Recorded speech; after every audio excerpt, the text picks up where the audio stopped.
Você foi justificado pela fé. E você pode dizer amém.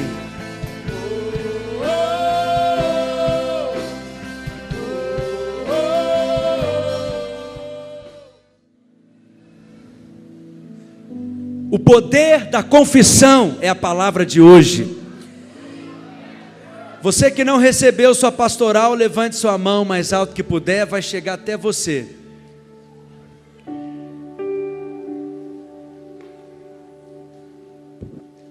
Permaneça com a mão levantada, por favor.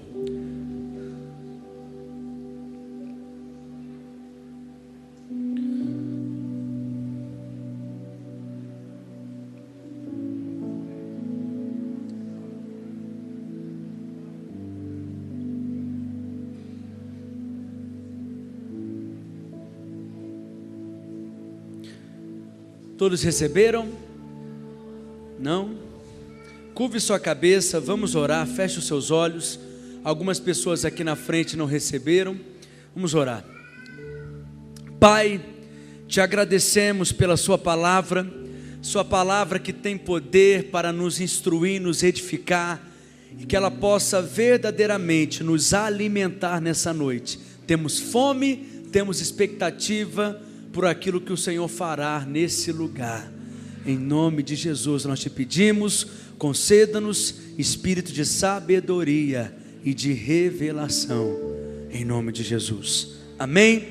Romanos 10, versículo 8 e 9, diz: porém que se diz, a palavra está perto de ti, na tua boca e no teu coração, isto é, a palavra da fé que pregamos.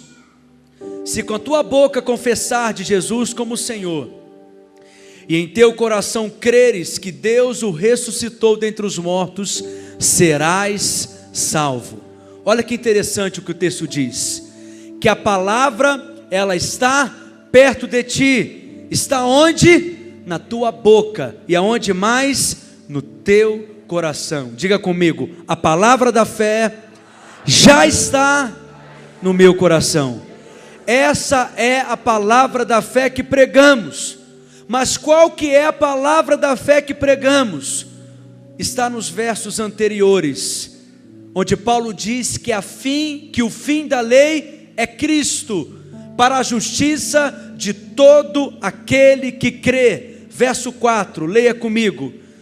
Porque o fim da lei é Cristo, para a justificação de todo aquele que crê.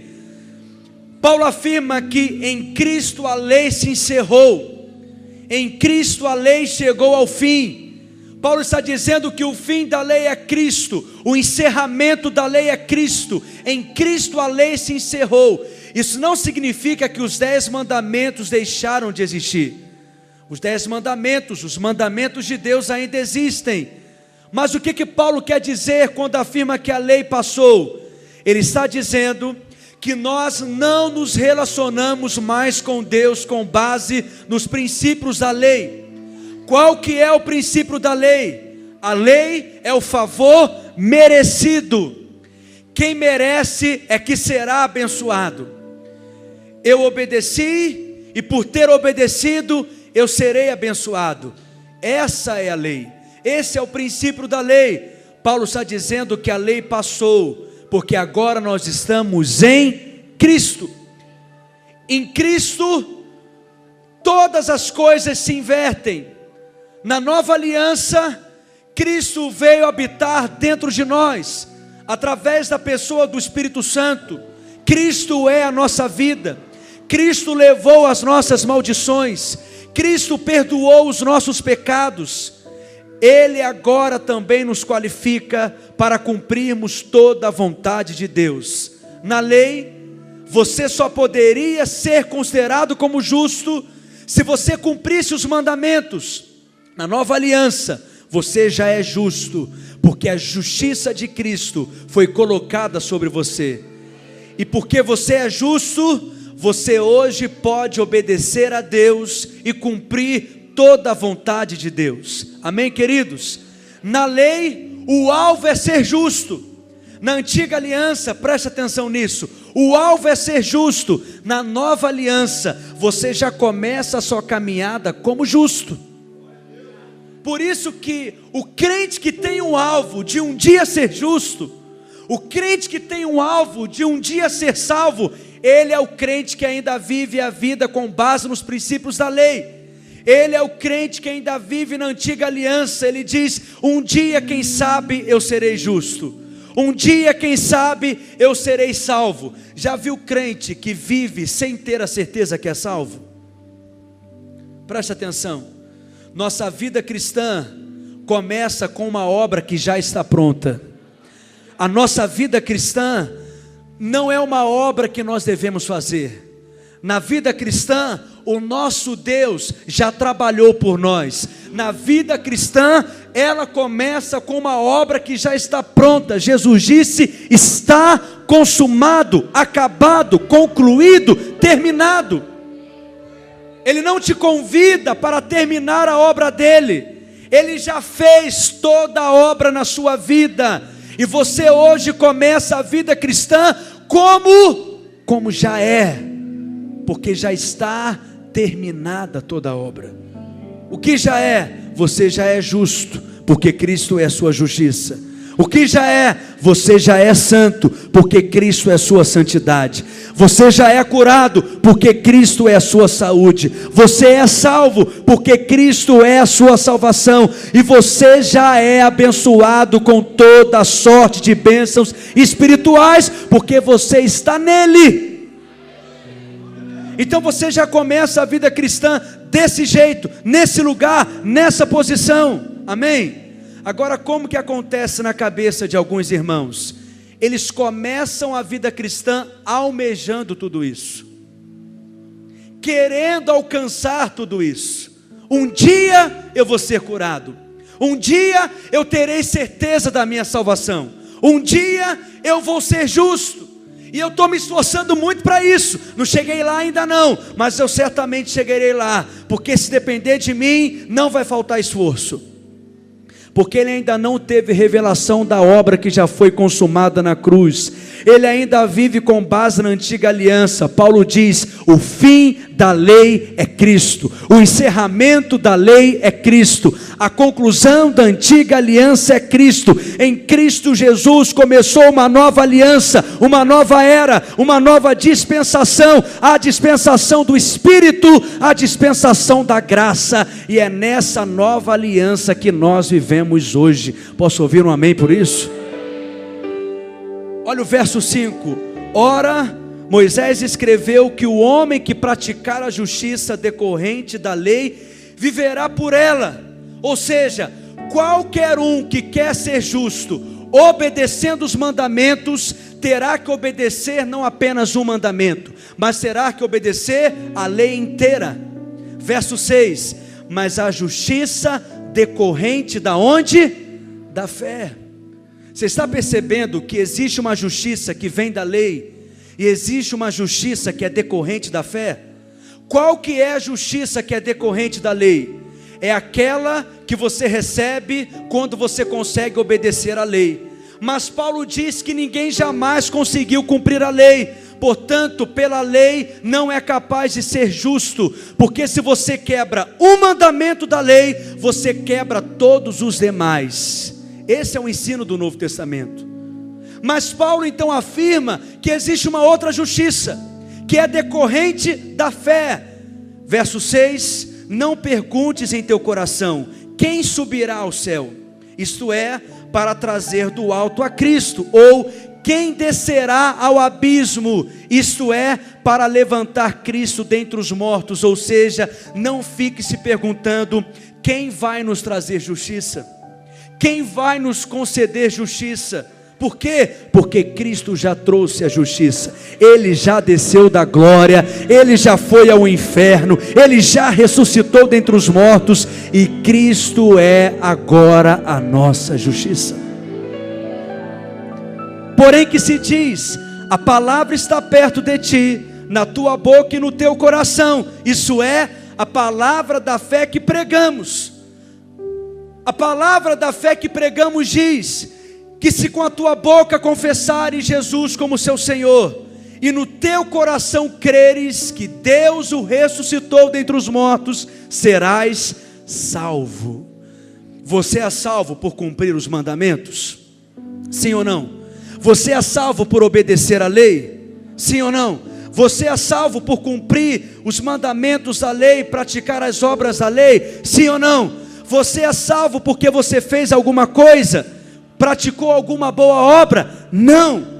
Você é salvo simplesmente porque você creu com o coração e confessou com a sua boca. Olha o verso 10, todos leiam comigo bem forte, vamos falar? Pois com o coração se crê para a justiça e com a boca se confessa para a salvação. Não, você não está entendendo. A salvação é a maior de todas as bênçãos, você concorda comigo? Como que a maior de todas as bênçãos é recebida? Vamos falar juntos? Crendo com o coração e falando com a boca. Como que você recebeu a maior de todas as bênçãos? Diga comigo, crendo com o coração e confessando com a boca. Adianta apenas crer com o coração? Sim ou não? Não, é preciso crer com o coração, mas é preciso também confessar com a boca. Por quê? Há um poder na confissão. E se você tiver revelação disso, sua vida hoje muda. Você nunca alcançará o palácio falando como um camponês. Você nunca vai viver uma vida de reino se você fala em termos de derrota. Você nunca vai ter uma vida de provisão se você fala em termos de necessidades. Muda as palavras da sua boca. A maneira como Deus libera a fé é mudando a nossa confissão. A maneira como Deus libera a fé é mudando as palavras que saem da nossa boca. Provérbios capítulo 18, verso 21 diz: a morte e a vida estão aonde? No poder da língua. A língua tem o poder sobre a vida e sobre a morte. Os que gostam de usá-la comerão do seu fruto. Mas pastor, quando você fala sobre isso, sobre confissão, é o mesmo que confissão positiva, como a gente escuta por aí? É o mesmo que falar positivamente? Não é isso que eu estou ensinando aqui. Eu não estou te ensinando confissão positiva. Apesar de não ter nada de errado em ser positivo, otimista, mas preste atenção, o poder não está na sua palavra. O poder está na palavra de Deus. A palavra de Deus na boca dele tem o mesmo poder que a palavra de Deus na sua boca. O poder não está na palavra que você diz, o poder está na palavra de Deus. É a palavra de Deus que tem poder aonde? Na sua boca. Então nós não fazemos confissão positivas, fazemos confissão da palavra. Aquele que não conheceu o pecado, Deus o fez pecado por mim, para que nele eu fosse feito justiça de Deus. Amém? Eu creio que fui feito justiça, mas alguém fala, mas eu não estou vendo justiça em você. Mas você fala, mas eu fui feito justiça de Deus. Mas alguém diz, mas ainda há erros e falhas na sua vida. Mas você diz, mas eu creio na palavra de Deus. Deus diz que eu sou justo, portanto eu falo o que a palavra de Deus diz ao meu respeito. Mas isso não é confissão positiva? Não. Confissão positiva é, sei lá, ficar dizendo o tempo inteiro, eu sou bom, eu sou lindo. Não adianta, filho. Você veio desse jeitinho, haja confissão. Eu sou maravilhoso. Não. Confissão de fé é declarar a palavra. Confissão de fé é confessar a palavra. Confissão de fé é liberar a palavra. Aquele que está em Cristo é nova criatura. As coisas velhas já passaram, eis que se fizeram novas todas as coisas. Diga comigo, eu creio que eu sou uma nova criatura. Diga, eu estou em Cristo. Diga, eu sou um novo homem. Diga, eu sou uma nova criação. Porque a Bíblia diz, Você vai lá no banheiro masculino e feminino. Eu escrevi pessoalmente diversas confissões de fé para te estimular a confessar, a liberar a palavra. Tira foto daquilo, pega no seu celular, fica dizendo, confessando, declarando. Faz um quadro daquele para espalhar pela sua casa. Diga a palavra, libere a palavra. Amém? Você é a nova criatura. Diga, eu sou nova criatura. Mas meu cônjuge não vê isso, pastor. Meu colega de trabalho não vê isso. Não se importe com aquilo que eles veem. Mesmo que você não esteja vendo, mesmo que você não esteja sentindo, você é aquilo que Deus diz que você é. Então é totalmente diferente de confissão positiva. Por quê? Confissão positiva ensina que você fala, até que aquilo se torne uma realidade. Confissão de fé é diferente. Você fala não para aquilo se tornar uma realidade. Preste atenção, você fala porque você já sabe que aquilo é uma realidade. Por isso que o diabo fica louco com a gente, porque está tudo dando errado ao seu redor, e você diz, eu não ando pelo que vejo, eu não ando pelo que sinto, eu ando pelo que creio, eu creio na palavra de Deus. E aí você começa a dançar, você começa a pular, porque nós somos aqueles que dançamos diante do mar, não para o mar se abrir, dançamos porque cremos que o mar vai se abrir. Essa é a diferença.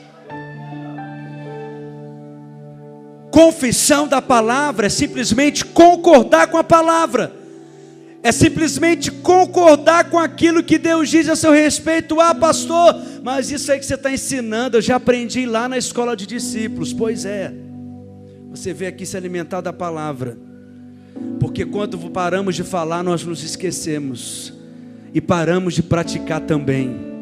Há poder nessa palavra.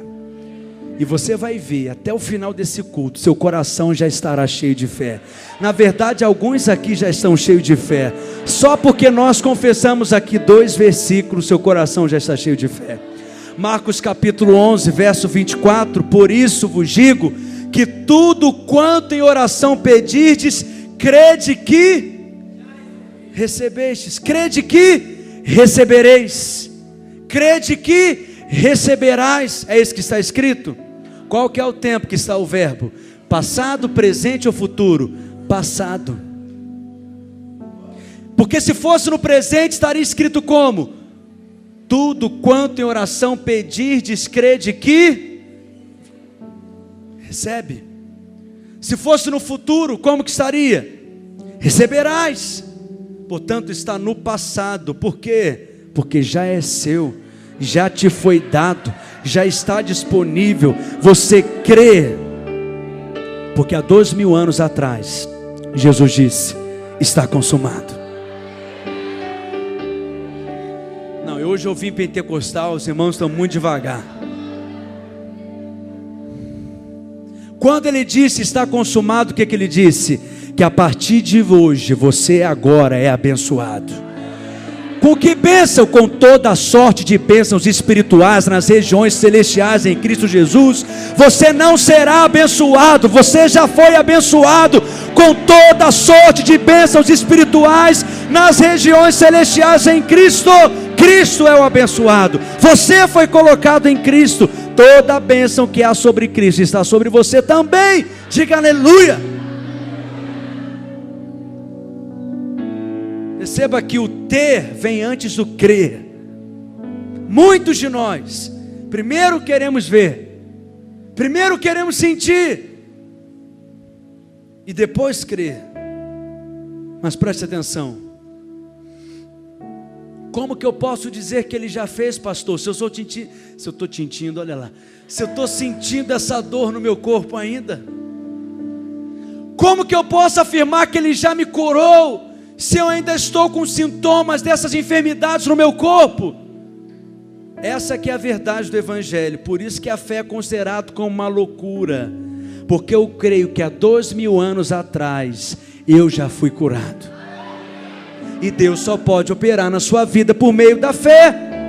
Mas o diabo sempre vai te tirar da dimensão da fé para te levar para a dimensão das sensações, porque ele sabe que se ele te levar para a dimensão das sensações, ele sabe que se ele te levar para o campo do natural, você será derrotado.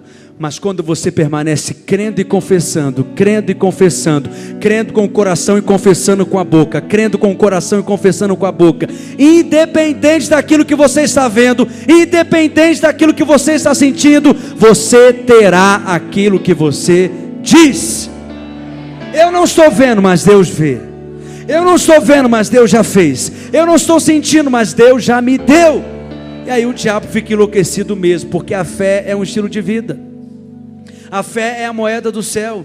A fé é o que atrai a Deus. Não é a emoção que atrai a Deus. Não é você ficar descabelado que atrai a Deus. Não é você ficar desesperado que atrai a Deus.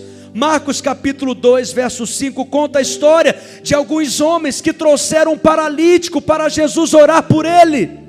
Quando chegaram no lugar, a casa estava cheia, abriram o telhado da casa, e aquele paralítico desceu pelo telhado, enquanto Jesus estava pregando, enquanto Jesus estava ensinando. Olha o que diz o verso 5, vendo a fé.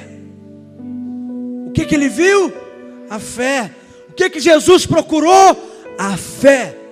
Não diz vendo o desespero, não diz vendo a preocupação, não diz vendo o problema, ansiedade. O que Cristo viu? A fé. Diga para o seu vizinho, vendo a fé. Fala para ele, vendo a fé. Vendo a fé. Quando Deus olha, Ele está à procura de quê? De fé. Se Deus olhar para essa igreja nessa noite, Ele vai enxergar o quê? Fé. Fé. Fé. É loucura dizer aqui que a obra está pronta, que a obra está consumada. Você não precisa fazer nada, só precisa crer. Cristo já fez toda a obra na cruz. Quando Jesus viu fé, o que ele disse? Filho, os teus pecados estão perdoados. Em outras palavras, levanta e anda, receba o seu milagre. Você pode chorar, você pode até ficar desesperado, descabelado, mas quando Deus olhar para você, o que Ele quer ver é fé. Como que Ele vai ver fé? Quando você fala, quando você permanece na posição daquele que crê com o coração e fala com a boca. Mas alguém, e sempre tem um alguém, isso é muito importante que você preste atenção, porque vai mudar um paradigma na sua mente. Sempre alguém aparece dizendo assim: falar não é suficiente, você tem que ter obras. Isso gera muito problema no meio da igreja, por isso que eu preciso ensinar sobre isso. As pessoas gostam muito de usar o texto de Tiago capítulo 2, onde diz que a fé sem obras é inoperante, é morta. Você diz que crê, mas sua fé não tem obras, então é uma fé morta. Por que as pessoas dizem isso? Por uma razão. Algumas pessoas afirmam: pastor, eu não tenho que ter um comportamento coerente com aquilo que eu creio. É verdade, mas preste atenção, não confunda ter atitudes que correspondem com a fé com obras da carne. Não confunda isso. E é isso que eu quero te ensinar. Se eu estou orando por um carro, eu preciso agir conforme eu creio. É justo eu já ia entrar numa autoescola para aprender a dirigir, sim ou não? Sim. Mas se além de crer e confessar, você resolve ir lá comprar o carro sem dinheiro, isso é o quê? Obra da carne. Você está tentando fazer acontecer aquilo que você está crendo. Você diz que é fé, que tem fé, mas aquilo que você está fazendo é obra sua. Você tem que crer e confessar. Crer e confessar. Qual que é a maneira bíblica, de acordo com o Novo Testamento, de exercitar a fé? Crer e confessar. Crer e confessar que Deus vai te dar o carro. A fé no Novo Testamento é crer e falar. Não é creia, fale e faça alguma coisa. A obra que corresponde com a sua fé é a confissão de fé, é a sua declaração de fé. Quando Deus criou todas as coisas, Ele criou pelo poder da sua palavra. Ele disse: haja luz, e não foi resolver alguma coisa. Ele liberou a palavra e não foi tentar fazer alguma coisa. Estão compreendendo? É apenas crer e falar. Essa é a fé do tipo de Deus, é a fé que crê e fala. Se você é filho de Deus, você tem que fazer como Ele faz também. Como que Ele faz? Ele fala. Quantos são filhos de Deus aqui? Como que seu pai faz as coisas? Como que você vai fazer também? Crendo e falando, crendo e falando, crendo e falando, crendo e falando. Só que o problema é que muitos acrescentam: eu tenho diabetes, tomo insulina todo dia. Eu creio e falo, pastor, mas eu penso também que eu tenho que parar de tomar insulina. Vai morrer. Porque não é isso que o Novo Testamento ensina. Mas eu conheço várias pessoas que foram curadas, mas eu também conheço várias pessoas que voltaram a tomar insulina, e algumas até que ficaram numa situação muito complicada. Por quê? Porque resolveram acrescentar coisas naquilo que está escrito. Está escrito o quê? Eu creio e falo, eu creio e falo, eu creio e falo, eu creio e falo. Até que vai chegar o dia que você vai no médico, o médico vai dizer: por que você está tomando insulina? Não precisa tomar mais. Mas eu tenho diabetes. O médico fala: você não tem nada. Essa é a cura de Deus. Não foi obra sua, foi exclusiva dele, foi Ele que fez. Mas pastor, tomar remédio não é sinal de incredulidade? Tiago capítulo 1 verso 17, olha o que está escrito. Tiago 1,17, leia comigo bem forte. Vamos lá? Toda boa dádiva e todo dom perfeito vem da onde? Do alto. Tá bom até aí. Você acredita aí, concorda comigo que a anestesia é uma boa dádiva? Não, fala a verdade. Só de falar de ir no dentista você já treme. Louvado seja Deus pela anestesia. Porque sentar no dentista sem anestesia, Jesus, é um presente de Deus para nós.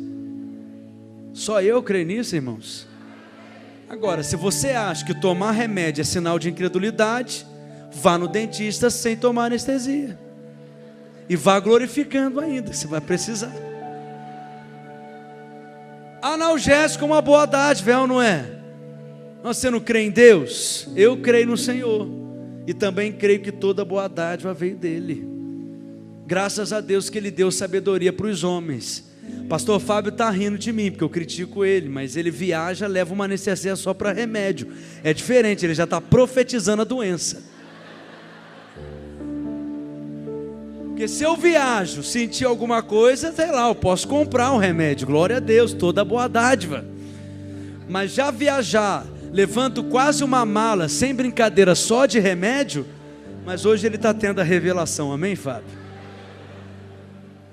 Pastor, mas eu não quero usar remédio. Então não use, você é livre, filho. Mas não saia por aí condenando os outros, porque você não é o parâmetro, você não é o prumo é Cristo.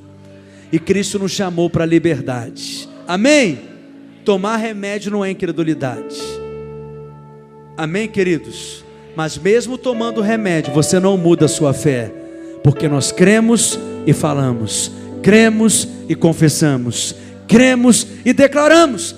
Olha Apocalipse capítulo 12, versículo 11. Ele, pois, os venceram por causa do sangue do Cordeiro e por causa do quê? Da palavra do testemunho. Como que nós vencemos o diabo? Pela palavra do testemunho. Qual que é a palavra do testemunho? É a declaração que Cristo Jesus veio em carne, morreu por causa dos nossos pecados e hoje nós somos justos aos olhos de Deus. Essa é a palavra do testemunho. Só que o problema é que alguns querem vencer o diabo calados. Não se vence o diabo com a boca fechada. Você precisa abrir a boca e falar o quê? A palavra do testemunho. Não são as suas palavras que têm poder para vencer o diabo. Só vencemos o diabo quando falamos a palavra de Deus, porque o poder está na palavra de Deus. Mas eu não estou sentindo. Fale sem sentir. Mas eu não estou sentindo, não é? Na verdade é o oposto. Ignore aquilo que você está sentindo. Aprenda isso. Porque se eu fosse pregar aqui só no dia que eu tivesse me sentindo disposto, acredite em mim, eu não ia pregar todo domingo aqui. Se eu pregasse aqui só no dia que tivesse tudo bem, sem precisar ter que pagar 25 mil reais, que até para pregar às vezes é difícil, eu aprendi a ignorar aquilo que eu vejo, a ignorar aquilo que eu sinto. Aí eu começo a falar. E quando eu começo a falar, muda aquilo que eu estou sentindo. Aí eu começo a ficar aqui animado na frente. Aí você nem pensa que eu estou carregando esse quilo de problema. Aliás, eu nem estou carregando, porque eu já coloquei tudo nas mãos do Cristo. Essa obra não é minha. E aí eu entro no descanso da fé. Eu não vivo pelo que sinto. Eu não vivo pelo que vejo. Eu vivo pela verdade da palavra de Deus. Tendo, porém, o mesmo espírito da fé, como está escrito: eu criei, por isso falei. Nós cremos, por isso também falamos. A fé sempre é crer e falar. E Abraão é um grande exemplo disso. Estava meditando disso nessa semana. Gênesis 15, Deus aparece para Abraão e Deus diz o que para ele? Que dele vai sair uma geração, ele vai ser pai de milhares, pai de nações. Abraão falou o que para Deus? Como que eu vou ser pai, se o herdeiro da minha casa é o meu servo? Deus diz o que para ele? O teu herdeiro não será o seu servo, porque você vai ser pai, Abraão, você vai gerar um filho. A Bíblia fala que Deus chama Abraão para sair da tenda e falou para ele o que? Olhe para o céu, conte as estrelas, se é que você pode, porque assim serão os filhos gerados de ti, assim será a tua posteridade. Gênesis 15, verso 6, diz a Bíblia que Abraão creu, e porque Abraão creu, ele foi declarado justo. Gênesis 17, Deus resolve fazer uma aliança com Abraão, e nessa aliança Deus muda o nome de Abraão. A palavra Abrão, em português, significaria paizão, pai grande, mas Deus muda o nome de Abrão para Abraão, que significa o que? Pai de nações. Olha o verso 5 do capítulo 17, vamos ler juntos? Não será mais chamado Abrão, seu nome será, porque eu o constituí. Mais uma vez, o verbo está no passado, no presente ou no futuro? Está no passado, só que ele não tinha nenhum filho, mas Deus falou o que para ele? Eu já te constituí como pai de nações. Por que Deus muda o nome dele? Já se perguntou? Por várias razões. Uma das razões é o que? Para Abraão falar. Quando alguém perguntava qual que é o seu nome, ele respondia o que? Meu nome é Abraão, pai de nações. É mesmo? Quantos filhos você tem? Nenhum, mas eu sou pai de nações. Como que era na hora do almoço? O que Sara falava para Abraão? Pai de nações, vem almoçar.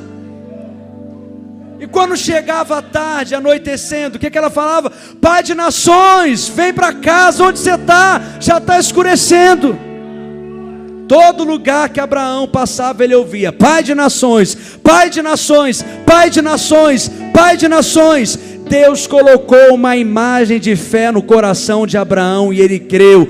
Deus colocou uma imagem de fé no seu coração também. Salmo 1 diz: ele será plantado como justo a ribeiro de águas. Aí você fala: eu sou essa árvore, fui plantado pelo próprio Deus, eu sou cultivado pelo Senhor, eu sou como o justo que foi plantado junto a ribeiro de águas. Eu sou sempre uma árvore verde, nunca me falta nada, nunca me falta suprimento, nunca me falta provisão. E no final do salmo, o que a palavra diz? tudo aquilo que ele fizer, ele será bem sucedido. Aí você diz: eu sou bem sucedido em tudo aquilo que eu faço na minha vida. Aonde eu ponho a minha mão prospera, aquilo que eu faço dá certo, aonde eu chego, portas se abrem diante de mim, porque eu sou abençoado, eu sou favorecido, a bênção do Senhor está sobre mim.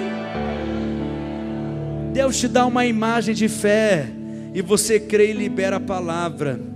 Deus mudou o nome de Abraão para ele confessar aquilo que Deus dizia a respeito dele.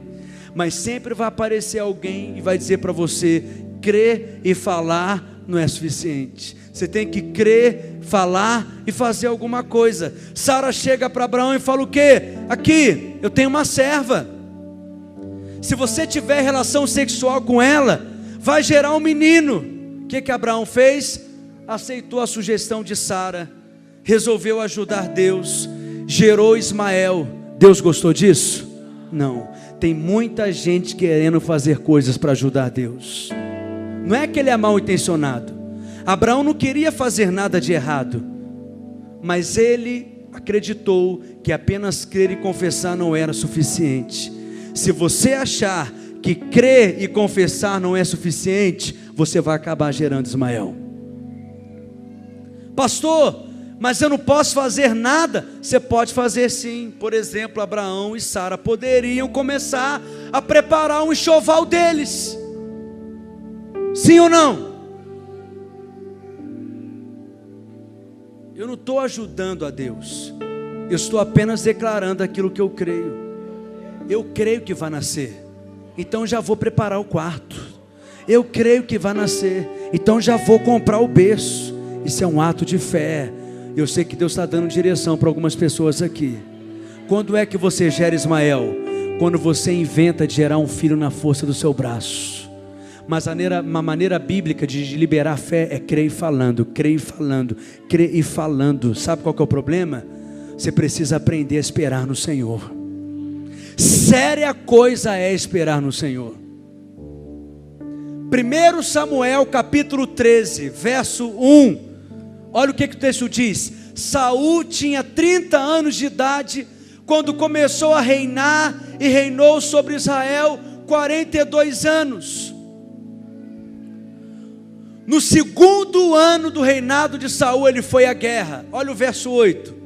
A Bíblia fala que Samuel chega para Saul e diz para ele, para esperá-lo por 7 dias, para que quando ele voltasse, eles iriam juntos sacrificar. Saul não era sacerdote, não poderia oferecer o sacrifício, para que depois ele pudesse sair à guerra. O que Saul deveria fazer? Diga, esperar. Mas o que ele fez? Ele esperou 7 dias, o prazo estabelecido por Samuel, mas este não chegou a Gilgal, e os soldados de Saul começaram a se dispersar. Ele ficou desesperado. Por quê? Porque ele confiava no povo, mas não confiava em Deus. Continuando, e ele ordenou: tragam-me aqui holocaustos e os sacrifícios de comunhão. Saul então ofereceu o holocausto, verso 10.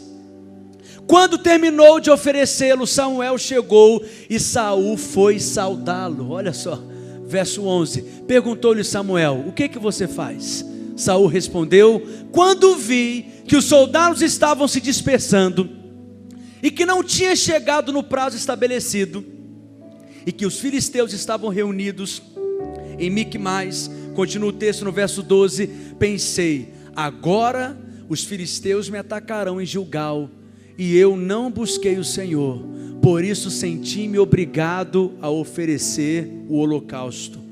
Por quê? Ele foi forçado pelas circunstâncias, forçado pelas sensações, forçado pelas pressões, forçado pelas emoções, forçado por aquilo que os meus olhos viram. Eu deixei de esperar. Verso 13, olha o que o texto diz. Disse Samuel: você agiu como tolo, desobedecendo ao mandamento que o Senhor, o seu Deus, deu a você. Se tivesse obedecido, ele teria estabelecido para sempre o seu reinado sobre Israel. Verso 14 diz: mas agora o seu reinado não permanecerá. O Senhor procurou um homem segundo o seu coração e o designou o líder do seu povo mais uma vez no passado. O Senhor sempre faz tudo no passado.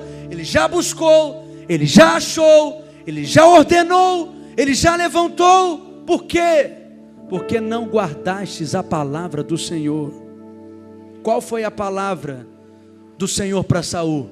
Espera. Diga para o seu vizinho: espera. Fala para ele: espera, vai acontecer. Espera, está às portas. Diga: espera. Mas às vezes é difícil esperar. Mas sabe qual que é a obediência verdadeira? É fé. Obedecer é crer, é confiar. A verdadeira obediência é crer. Eu quero pregar sobre isso aqui nessa série. A maneira de liberar fé é mais simples do que você pensa. Você crê e confessa, você crê e declara, você crê e fala. E quando você crê e fala, você está liberando palavras de fé. Marcos capítulo 4, verso 25. Olha que texto poderoso, preste bastante atenção nisso aqui. Vamos falar juntos o texto. A quem tiver, mais lhe será dado. De quem não tiver, até o que tem lhe será tirado. Se eu puder dar um conselho para vocês, ao serem enviados, é exatamente esse texto que está aqui. Vamos dar conselho para eles? Lê o texto do verso 25, vamos lá? A quem tiver, mais lhe será dado. De quem não tiver, até o que tem lhe será tirado. Esse texto se aplica a qualquer herança espiritual. Qualquer coisa que Deus vai dar para você. Se você crer e confessar, você terá ainda mais. Mas se você olha para si mesmo e acha que não tem, quando na verdade tem, o que você tem será tirado de você. Vocês estão sendo enviados. Há uma unção sobre vocês. Assumam quem vocês são em Itaúna. Vocês são ministros do Deus Altíssimo. Vocês são embaixadores. Vocês são pastores. O que você é? Pastor. Então você não é mais membro da igreja. Você não é mais um líder de célula. Você não é mais um supervisor. Agora você tem uma nova função. Qual que é a função? Pastor. Você agora é pastor. Só que alguém escuta isso, pode pensar o quê? Isso é falta de humildade, pastor. Não chega falando assim não, pastor Felipe. Chega lá para os irmãos dizendo que você é apenas mais um. Irmão, que você não precisa desse negócio de pastor não. Seja humilde. Esse é um engano. Humildade não é se fazer pequeno. Humildade não é se diminuir. Humildade é aceitar o que Deus diz que você é. O que Deus diz que eu sou? Eu sou pastor. Amém, sou pastor. Não é uma questão de ser melhor do que ninguém. É uma questão de ser aquilo que Deus me chamou para ser. Eu tenho feito isso no decorrer dos anos. Eu sou o que sou. Eu assumi isso, eu tenho essa identidade. Não interessa se você acha que eu sou bom ou sou mau, se eu sou orgulhoso ou se eu sou humilde. Eu sou pastor. Eu fui chamado para ser pastor. Eu nasci para ser pastor. Quando eu vou aconselhar, eu vou como pastor, porque é isso que eu sou. Quando eu vou orar por alguém, eu oro como ungido de Deus, porque é isso que eu sou. Essa é a minha posição. Eu vou nessa fé, eu vou nessa certeza, eu vou nessa confiança. Quanto mais eu creio, mais eu tenho, mais eu recebo. Quanto mais eu me posiciono, mais o Senhor faz acrescentar na minha vida.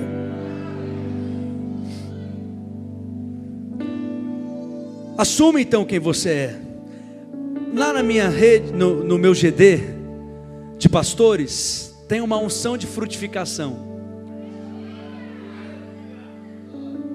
Muitas irmãs ficaram grávidas. Então, o quebra-gelo de toda a reunião de GD qual que era? Falar sobre bebê, falar sobre gravidez, é ou não é? Enjoo. Quantas vezes elas falavam Nossa, cada um me manda fazer uma coisa diferente. Um fala que é isso, outro fala que é aquilo, outro diz, né, que sei lá, teu leite não sustenta. Coitadas das pastoras, são obrigadas a ouvir cada coisa. Cada um tem uma opinião diferente, cada um tem uma solução diferente, cada um tem uma alternativa diferente, cada um tem um diagnóstico diferente. Aí às vezes elas vão fazendo naquilo que os outros falam, e às vezes o que eles falam é até contraditório. Mas por quê? Porque às vezes, por serem novas mães, estão inseguras.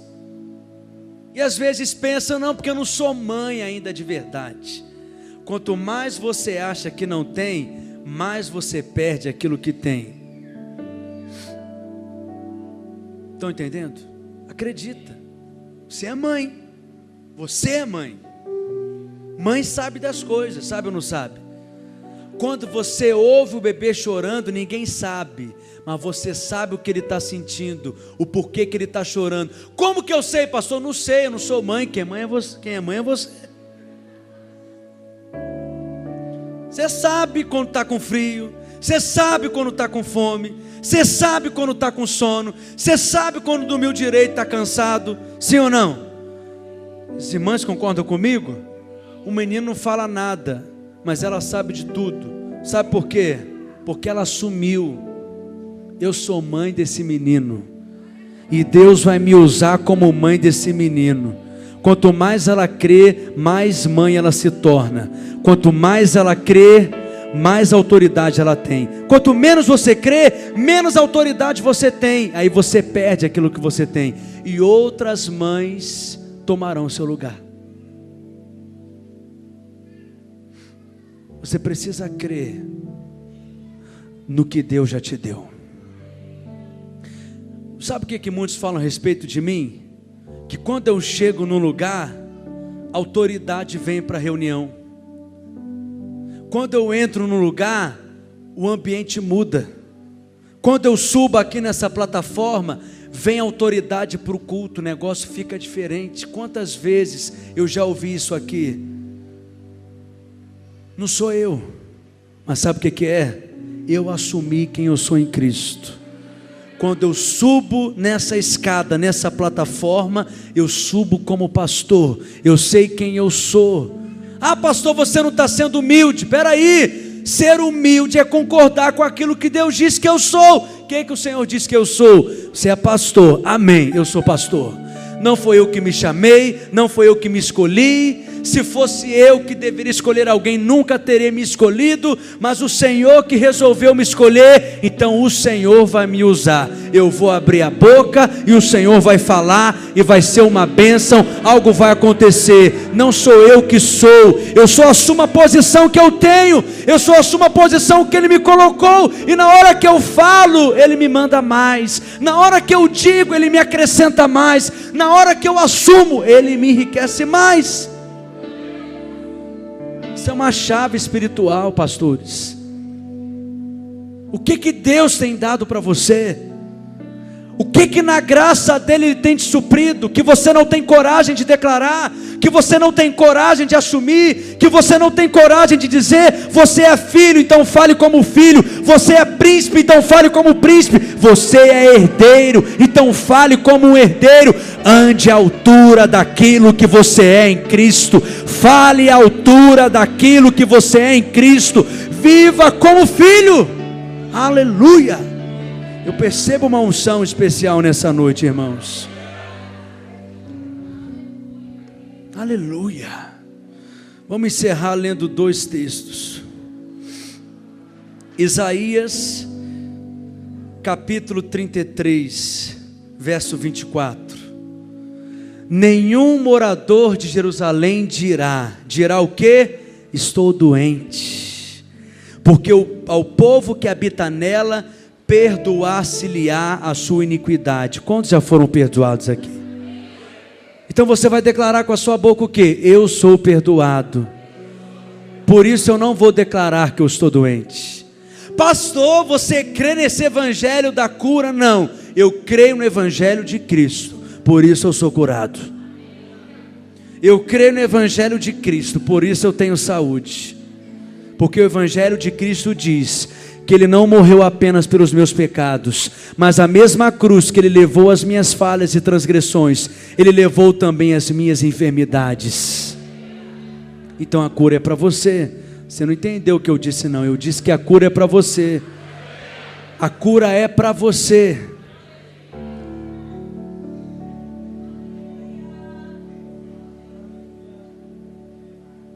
Se você crê que é perdoado, você pode dizer: eu sou saudável também. A mesma cruz que te garante o perdão é a cruz que te garante a saúde. Pastor, você crê em prosperidade? Creio. E você crê em pobreza? Então fique com ela.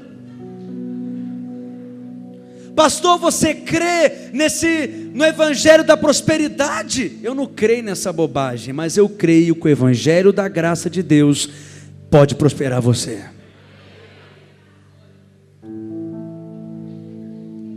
Joel capítulo 3, verso 10. Forjai espadas das vossas relhas, de arado e lanças das vossas podadeiras. Diga o fraco o que? Sou forte. Diga ao fraco, sou um guerreiro. Quem que Deus mandou dizer que é forte? O forte? Não, o fraco. E Deus está falando para o seu exército, está falando para o seu povo, para os seus guerreiros. E Deus falou o quê? Você que é fraco, passa a dizer: eu sou forte. Porque a sua força não é sua, a sua força é o Senhor. A sua força é o Senhor. Tudo tem que ser dito, tudo tem que ser declarado, tudo tem que ser proclamado, tudo tem que ser proferido, tudo tem que ser confessado. Se nós não fizermos isso, fé não será liberada na nossa vida. Já percebeu como frequentemente perdemos certas coisas? Coisas que foram verdades no nosso coração durante anos, que você andava em cima delas, aí você parou de falar, parou de confessar, parou de ouvir sobre isso, achou que não era mais necessário ouvir. O que aconteceu? Você foi perdendo essa verdade, ela foi se diluindo dentro de você. Por que você tem que estar aqui todo domingo? Pergunta aí para o seu vizinho: você sabe por que você não pode faltar culto? Vou te responder: porque é aqui que você ganha as coisas de volta. Verdades que às vezes são diluídas dentro de você, aqui é a fé renovada no seu coração. Aí você fala: gente, eu sempre criei desse jeito, gente, eu sempre pensei assim, gente, onde que eu estava, por que eu parei? Por quê? Porque você fechou a boca. Mas hoje Deus está abrindo a sua boca novamente, e o Espírito Santo está liberando a sua boca novamente, e você vai liberar a palavra de Deus. E tudo quanto em oração pedirdes, creia que já recebeu. E tudo quanto em oração pedirdes, creia que já recebeu, e assim será com você, para a glória de Deus. Aleluia. Fique de pé no seu lugar. Favorecido sou.